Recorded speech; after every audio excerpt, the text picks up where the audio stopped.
இரத்த புற்றுநோயால் பாதிக்கப்பட்டிருந்த ஷிஹான் உசைனி காலமானார்.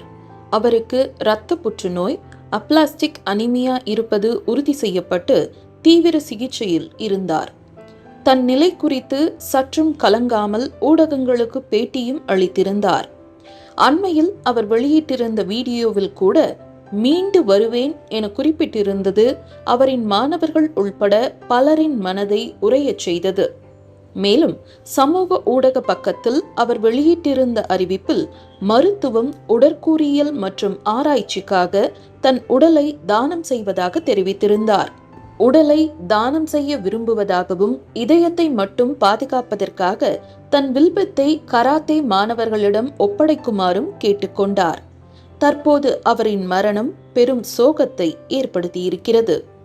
இந்நிலையில் இறுதி கட்டத்தில் கூட ஷிஹான் உசைனி மிகவும் ஆக்டிவாக இருந்ததாகவும் அவர் மரணத்தை எதிர்கொண்ட விதம் ஆச்சரியம் அளித்ததாகவும் மருத்துவமனை வட்டாரங்கள் தெரிவிக்கின்றன.